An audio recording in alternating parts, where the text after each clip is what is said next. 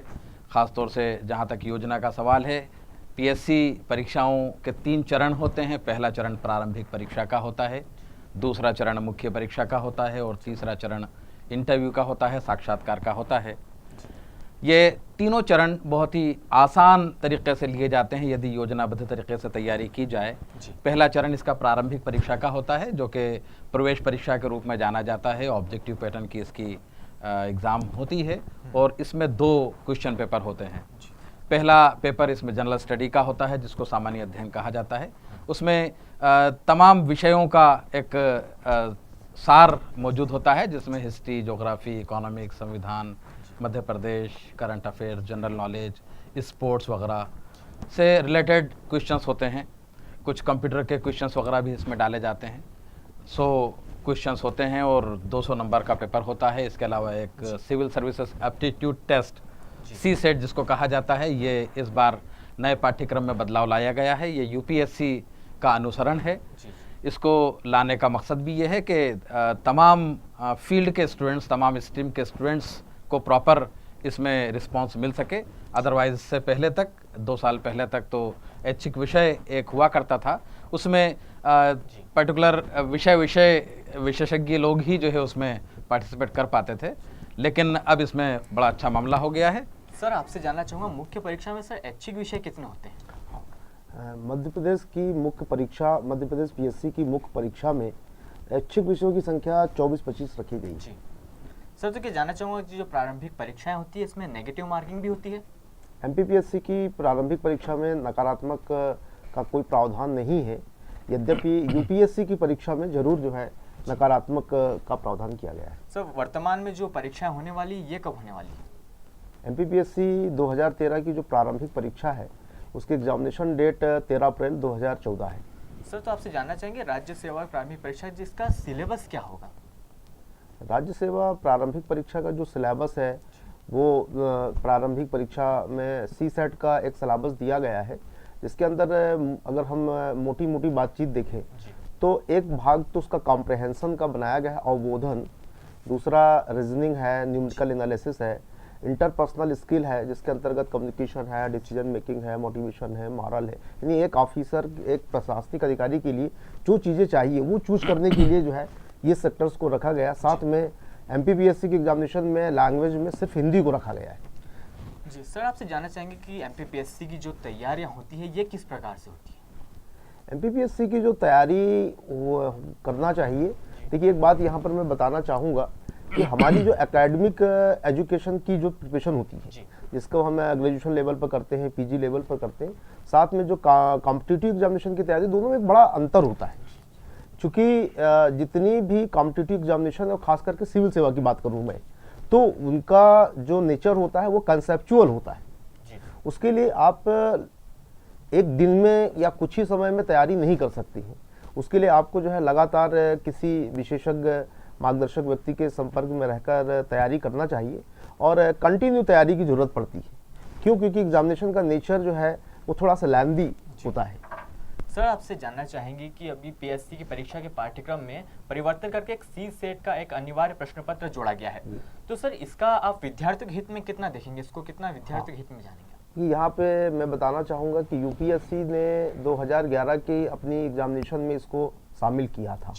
हालांकि इसकी रिकमेंडेशन काफ़ी दिनों से होती रही है और उसी क्रम में मध्य प्रदेश ने भी 2012 की अपनी एग्जामिनेशन में इसको शामिल किया और एक बार इसकी एग्जामिनेशन भी हो चुकी है।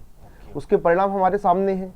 उससे ये बात अब बहुत स्पष्ट रूप से सामने आ रही है कि यह पद्धति सभी प्रतियोगी परीक्षाओं के लिए बहुत लाभदायी सिद्ध हुई है। क्यों? क्योंकि पहले जब ऐच्छिक विषय होता था तो सबसे बड़ी समस्या ये होती थी कि पीएससी की तैयारी करने वाले बच्चे जो है दूसरी एग्जामिनेशन को नहीं दे पाते थे, इससे उनका क्षेत्र बहुत कम हो जाता था। और ओबियसली एक बात हम ये जानते हैं कि पीएससी में नंबर ऑफ वैकेंसीज भी थोड़ी कम रहती हैं, ज़्यादा ज़्यादा 250-300 रहेंगी, लेकिन कई बार देखा गया है कि क्वालिटी ओरिएंटेड स्टूडेंटों की संख्या ज़्यादा रहती। तब उसका फ़ायदा ये है कि वो बच्चे दूसरी एग्जामिनेशन में भी जाकर अपनी तैयारी कर सकते हैं, जैसे वनडे एग्जामिनेशन एसएससी है एंड जैसे बैंकिंग है। तो चूंकि सिलेबस जो है अब लगभग बराबर हो गया है, तो एक प्रकार से कहें तो पीएससी का जो क्राइटेरिया है वो काफ़ी व्यापक हो गया, बड़ा हो गया है। सर अभी हाल ही की बात की जाए तो यूपीएससी में ऐच्छिक विषय का जो महत्व था वो कुछ कम हो गया मुख्य परीक्षा में, और एक सामान्य ज्ञान को बढ़ावा दिया गया है, और अब इसी पाठ्यक्रम को एमपीपीएससी में भी देखा जा रहा है। तो आप क्या समझते हैं कि कितने सहमत हैं इस चीज़ से? देखिए, मैं मानता हूं कि यूपीएससी में जो किया गया है ऐच्छिक विषय को कम करके जीएस को ज़्यादा महत्व दिया जा रहा है, तो मेरी समझ से बहुत ठीक बात है। ये बहुत पहले होना चाहिए था।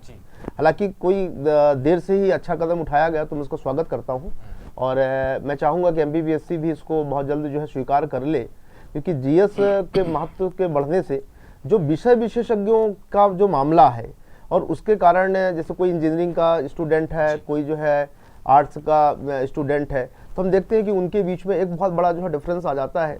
तो उस चीज़ को यहाँ से समाप्त किया जाएगा और एक समान पैटर्न पर। दूसरी बात, एक बात यहाँ पे बताना चाहूँगा कि जब तक विषयों की व्यवस्था थी तो एक स्केलिंग नाम की बहुत विवादित पद्धति लागू रही, उससे पता नहीं चलता था कि किस विषय का कहाँ सिलेक्शन हो रहा है, तो एक वो भी बड़ी जटिल बात बनी हुई थी। जीएस के बढ़ते महत्व से, ऐच्छिक विषयों के घटते महत्व से वो भी अपने आप जो है शॉर्ट आउट होती है। सर आपसे जानना चाहूँगा कि जो यूपीएससी की और एमपीपीएससी की एग्ज़ाम है, इन कोचिंग संस्थाओं में कोचिंग संस्थाओं का कितना रोल है इसमें, उनके एग्ज़ाम में? कोचिंग संस्थाओं का इसमें बड़ा महत्वपूर्ण रोल होता है। हम कितने विद्वान हैं ये एक अलग मैटर होता है, हमारी एकेडमिक एजुकेशन कितनी मजबूत है वो एक अलग मैटर होता है, लेकिन पर्टिकुलर जिस प्रतियोगी परीक्षाओं कि हम तैयारी करने जा रहे हैं, जो एग्ज़ामिनेशन हम देने जा रहे हैं, उसका ट्रेंड जब तक हमको पता नहीं होगा, उसकी टेक्निक जब तक पता नहीं होगी, हम शायद उसमें अपने आप को 100% परफॉर्म नहीं कर पाएँ। प्रतियोगी संस्थान जो भी होते हैं, कोचिंग संस्थान जो होते हैं, उनके पास में एक लंबी पेठ, लंबा अनुभव होता है। वो अनुभव हमको पहले ही दिन से हमारी काबिलियत के साथ में जुड़ जाता है। प्रोफेसर्स पूरा उनका 10 से 15 सालों का अनुभव हमारे साथ शेयर करते हैं और हमको व्यवहारिक ज्ञान प्रदान करते हैं, जिससे हमारी सक्सेस बहुत नज़दीक हो जाती है। सर आपसे जानना चाहूँगा, पीएससी एकेडमी जो है ये प्रतियोगी परीक्षाएं जो होती है उसके लिए ख्यातनाम संस्था है, तो क्या आपने भी इसका नाम सुना है और आप क्या बताना चाहेंगे इसके बारे में? निश्चित रूप से पीएससी एकेडमी का नाम सुना गया है, मैंने भी सुना है, और ये इसने जो है विगत वर्षों में बहुत रिजल्ट्स दिए हैं, और मध्य प्रदेश के छात्र, इसके पहले देखा गया है कि मध्य प्रदेश के छात्रों का सिविल सर्विसेज में रिप्रेजेंटेशन बहुत कम रहा है, और इसने एक छोटी शुरुआत करके ग्रामीण क्षेत्रों के बहुत सारे बच्चों को उच्च पदों पर प्रतिष्ठित करवाया है।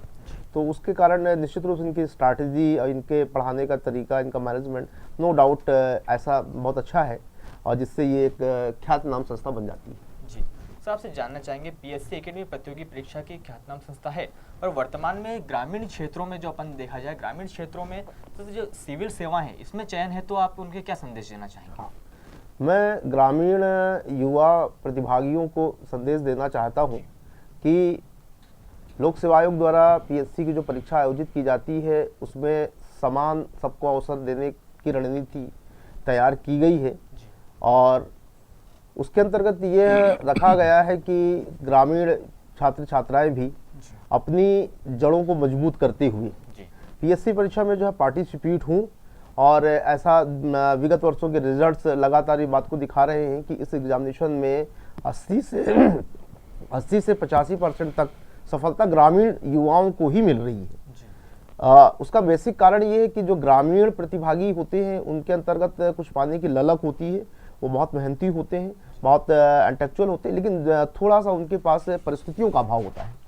तो पीएससी एकेडमी जैसी संस्थाएं जो हैं उन बच्चों को सफलतम मार्गदर्शन देकर इन परीक्षाओं के योग्य बनाती हैं। जी सर, आपसे जानना चाहेंगे कि वर्तमान में ग्रामीण पृष्ठभूमि में तो लगभग पीएससी एकेडमी का पहुंच चुका है कि बच्चे आने चालू हो गए हैं, पर यहीं अपन बात करते हैं मध्य प्रदेश में जिसका यूपीएससी के एग्जाम में मध्य प्रदेश के बच्चे जो हैं यूपीएससी के एग्जाम में काफी कम इंटरेस्ट कम लेते हैं, इसकी कोई खास वजह? हाँ, इसकी जो मैं वजह मानता हूं कि हमारे यहाँ पर अवेयरनेस की बहुत बड़ी कमी रही है। दूसरी बात ये, हमारे यहाँ पर जो स्कूली जो शिक्षा होती है तो उसमें बच्चों को शुरू से जो है कैरियर ओरिएंटेड बातें नहीं बताई जाती हैं, और जिसका परिणाम ये होता है, आपने एक चीज़ देखी होगी, उस पर मैं एक ध्यान दिलाना चाहूँगा कि कोई बच्चा 10वीं से 11वीं क्यों पढ़ रहा है, 12वीं क्यों पढ़ रहा है, ग्रेजुएशन क्यों कर रहा है, उसको पता नहीं होता। वो 10वीं तक कॉमन एजुकेशन होती है, फिर 11th में जाकर साइंस ले लेता। साइंस लेने का कारण ये होता है कि 10वीं में उसने 60% मार्क्स प्राप्त किए थे। तो निश्चित रूप से ये एक परंपरागत जो प्रणाली है, और इसके अंतर्गत हम देखते हैं कि लास्ट में ग्रेजुएशन और पोस्ट ग्रेजुएशन हो जाता है और करियर की दिशाओं से वंचित हो जाता है। और यही एक बड़ा कारण है कि मध्य प्रदेश का यूपीएससी जैसी एग्जामिनेशन में रिप्रेजेंटेशन कम है। और इसके उलट अगर आप जाकर देखेंगे, बिहार है, यूपी है, वहाँ पर आपको स्कूली एजुकेशन से उन बच्चों को ये बातें सिखाई जाती हैं। तो 10वीं का ही बच्चा कहता है कि मैं आईएएस बनूंगा, ये उसके लिए एक बहुत बड़ी चीज़ हो जाती है। चीज़ को बढ़ाने के लिए पीएससी एकेडमी की क्या भूमिका है? पीएससी एकेडमी यूपीएससी पीएससी में लगातार मध्य प्रदेश के छात्र छात्राओं का परसेंटेज बढ़े, उसके लिए सेमिनार्स, उसके लिए कक्षा मार्गदर्शन प्रशिक्षण, उसके लिए लगातार जो है एसएमएस के द्वारा वैकेंसीज कौन कौन सी आती, इन सब चीज़ों का समय समय पर जो है आयोजन किया जाता रहता है। जी सर, तो आप हमारे छात्र छात्राओं को पीएससी के बारे में कुछ अच्छी टिप्स देना चाहें? हाँ, मैं जो भी प्रतिभागी एमपीपीएससी एग्जामिनेशन जो कि 13 अप्रैल जो 2014 को होने जा रही है, उसके लिए मैं उनसे ये कहना चाहूँगा कि पढ़ना तो बहुत ज़रूरी है, लेकिन पढ़ने में एक बात ध्यान रखना है, एक कहावत है, कही जाता है कि read carefully but open eyes, यानी आपको आँख खोल, आप कहेंगे कि ये कैसे होगा, कोई जो है बिना आँख खोल के भी पढ़ सकता है क्या, आँख बंद करके भी कोई पढ़ सकता है? तो मैं ये कहना चाहूँगा कि हमें ये बात को हमेशा ध्यान रखना है, क्योंकि पढ़ने का क्षेत्र बहुत बड़ा है। तो क्या पढ़ना है, क्या नहीं पढ़ना है, ये बहुत इंपॉर्टेंट है। और ये चीज़ यदि वो कोई बच्चा समझ जाता है, और उसके लिए उसको निश्चित रूप से अपने निकटतम संस्थानों में जाकर अपने निकटतम मार्गदर्शकों से मिलकर इस चीज़ को सुनिश्चित करना चाहिए, और तब वो तैयारी करे। ये बिल्कुल बड़ी एग्जामिनेशन नहीं है, बहुत स्मार्ट स्ट्रैटेजी से इसको जो है निश्चित रूप से क्रैक किया जा सकता है, और मेरी शुभकामनाएं। सर, आप पीएससी एकेडमी के मैनेजिंग डायरेक्टर हैं, आपसे मैं ये जानना चाहूँगा कि पीएससी एकेडमी में ऐसी क्या खासियत है जिसकी वजह से बच्चे एकेडमी ज्वाइन करें और वो आगे बढ़ सकते हैं? पीएससी अकादमी वर्ष 1999 से प्रतियोगी परीक्षाओं की तैयारी कराने वाला एक बहुत अच्छा नाम है, और ख़ासतौर से प्रतियोगी परीक्षाओं की तैयारी करने वाले विद्यार्थियों में एक बहुत ही अच्छा, सफलतम और विश्वसनीय नाम पीएससी अकादमी का है। वर्ष 1999 से ही लगातार इसमें स्टूडेंट्स सफल होते रहे, सिलेक्ट होते रहे। 99 से लेकर आज 2014 तक सैकड़ों विद्यार्थियों का सिलेक्शन हो चुका है। इसकी एक सबसे बड़ी खूबी इसमें यह है कि ये कॉमर्शियल ना होते हुए, प्रोफेशनल ना होते हुए एक पारिवारिक एटमॉस्फेयर देती है, एक प्रतियोगी माहौल देती है, और प्रतियोगी परीक्षाओं की तैयारी कराने वाले स्टूडेंट्स के दिलो दिमाग से जो एक अनावश्यक एक जो भय होता है, एक परीक्षाओं की साइकोलॉजी होती है, वो साइकोलॉजी को दूर करने का काम करता है पीएससी अकादमी। और इसके अलावा लगातार समर्पण भाव से किस तरह से तैयारी करना चाहिए, वो एक मार्गदर्शन देता है। एक बच्चों के लिए मैं एक शेर कहना चाहता हूँ, मिटा दे अपनी हस्ती को अगर कुछ मर्तबा चाहे, कि दाना खाक में मिलकर गुले गुलजार होता है। यदि हम पूरी तरह से समर्पित भाव से किसी भी परीक्षा की तैयारी करते हैं तो डेफिनेटली आज नहीं तो कल परिणाम हमारे पक्ष में ज़रूर आते हैं। और आजकल जिस तरह का सिलेबस डिज़ाइन किया गया है शासन प्रशासन के द्वारा, तो उसका एक सबसे बड़ा फ़ायदा ये हो रहा है कि हम एक ही पाठ्यक्रम की तैयारी करने से हम तमाम परीक्षाओं की तैयारी के लायक हो जाते हैं। सर, आपसे जानना चाहूँगा कि एकेडमी में एडमिशन लेने का प्रोसीजर क्या है? एकेडमी में एडमिशन लेने का प्रोसेस बहुत ही सिंपल है, कोई स्क्रीनिंग टेस्ट वगैरह नहीं ली जाती। बहुत ही एवरेज विद्यार्थी हमारे यहाँ पर दाखिला लेते हैं। ख़ास तौर से मैं ये बताना चाहूँगा, इसकी 2 ब्रांचेस हैं, एक उज्जैन में स्थित है और एक इंदौर में स्थित है। उज्जैन भी एक अपने आसपास बहुत बड़ा ग्रामीण कस्बा लिए हुए है, ग्रामीण क्षेत्र से जुड़ा हुआ एरिया है, और सारे स्टूडेंट्स यहीं के आसपास के आते हैं। इंदौर क्षेत्र में भी धार, झाबुआ, अलीराजपुर वगैरह के स्टूडेंट्स आते हैं। बहुत ही एवरेज स्टूडेंट्स होते हैं, कोई स्क्रीनिंग एग्जामिनेशन नहीं ली जाती। हमारे व्याख्याताओं के द्वारा अथक प्रयासों से, परिश्रम से इन लोगों को उस लेवल तक पहुंचाया जाता है और परिणाम निकलते हैं। जी, बहुत बहुत धन्यवाद सर। तो ये थे हमारे साथ पीएससी एकेडमी के मैनेजिंग डायरेक्टर नईम खान जी, और साथ ही हमारे साथ थे प्रोफेसर नागेंद्र जी द्विवेदी। सर बहुत बहुत धन्यवाद आपका इस तमाम जानकारी के लिए। शुक्रिया बहुत बहुत। सिटी न्यूज़ की ये थी खास पेशकश। धन्यवाद। धन्यवाद।